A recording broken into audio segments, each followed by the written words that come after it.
Failed honeymoons. Are they really failures? Share your stories. I had a very clear picture of my honeymoon. Just me and Jake, warm ocean air, white hotel sheets, and absolute silence, no family group chats. No helpful advice, no surprises. We were flying to Turkey, and in my head, this was the moment our real us would finally begin.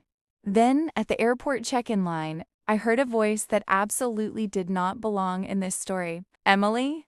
I turned around, and there she was. Jake's mom, Susan, waving at me like we'd just run into each other at Target. And before I could even process that, my own mom, Linda, appeared right next to her. Same terminal, same flight, same giant suitcase.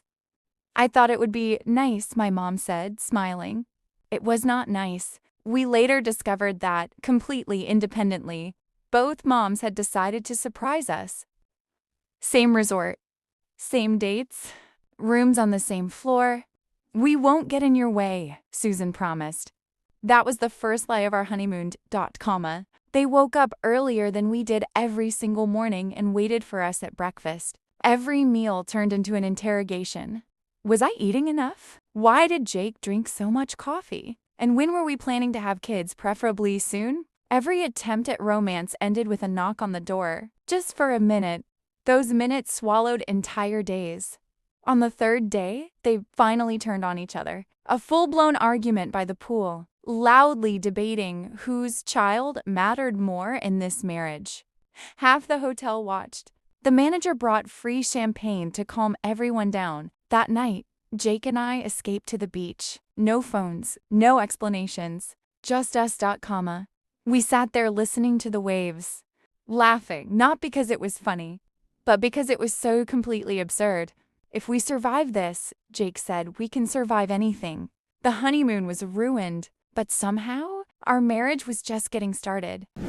They called it a private paradise, and honestly, that's exactly what I wanted. Quiet, no crowds, no noise. Just me and Lily starting our marriage the right way, slow and simple. The island was small, no Wi-Fi, no TV, and after sunset, no electricity. I thought it would help us unplug, be present, be together. The first night, the power shut off right at 9. The fan stopped spinning, the air got heavy, and the dark felt alive. I heard something move outside and told Lily it was probably just a lizard. She didn't laugh. She said she wanted to go home. That's when I realized something was off. By the second day, I was enjoying the silence. I could sit for hours, staring at the ocean, letting my thoughts slow down. Lily couldn't. Without music or background noise, her mind raced. She talked more. I listened less than I should have. We started noticing small things. I chewed my food slowly. She spoke when she was nervous.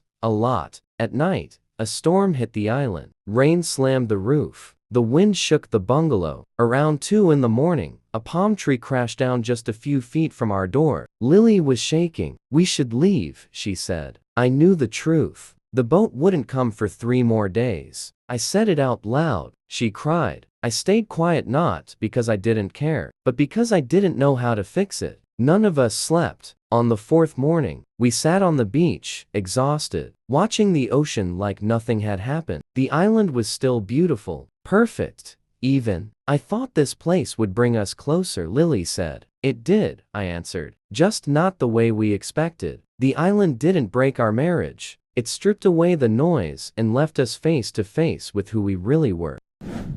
They told us Paris would be perfect for a honeymoon. I thought perfect meant candlelight, a quiet walk by the Seine, and one good story we'd tell for years. Her name is Anna.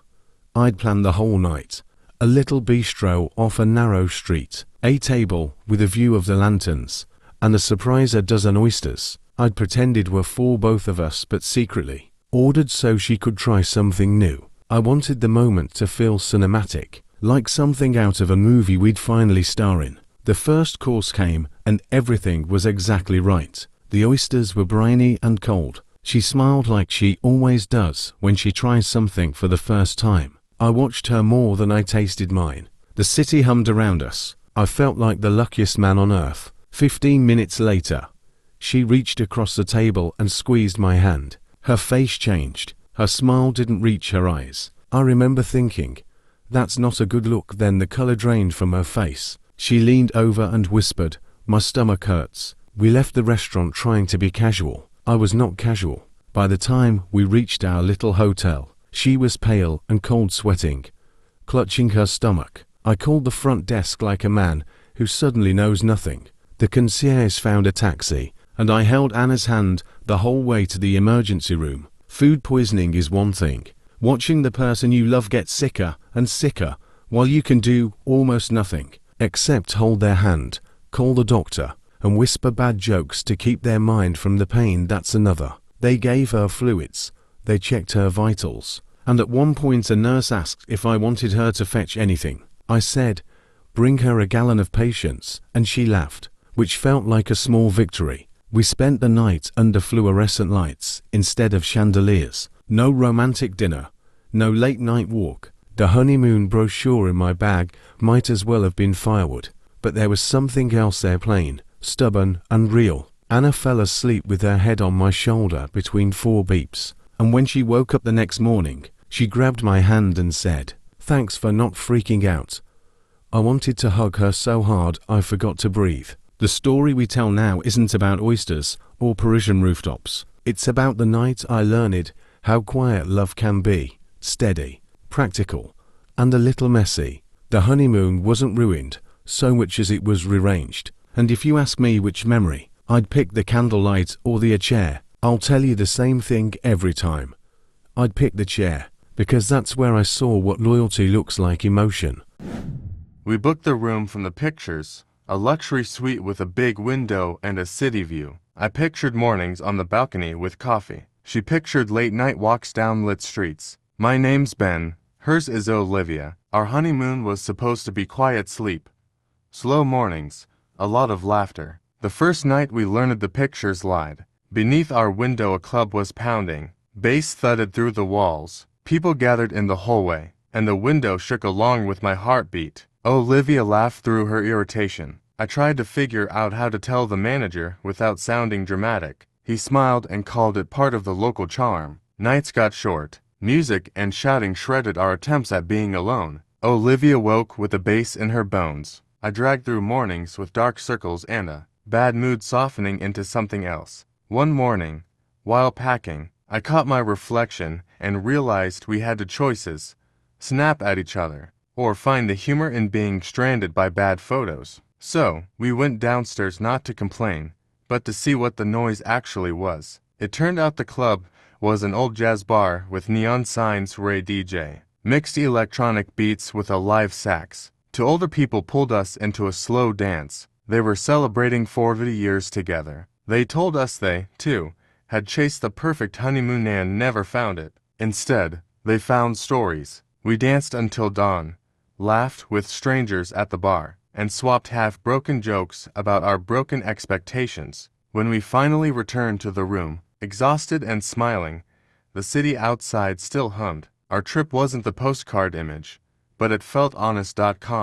What I pictured on the balcony didn't happen. Instead, we got a louder, stranger, more alive version of a honeymoon, one that taught us to roll with surprises and find joy where we didn't expect it. If the brochure promised perfection, reality promised something better, a story we'll actually want to tell. Like to support the channel. New videos will be coming soon.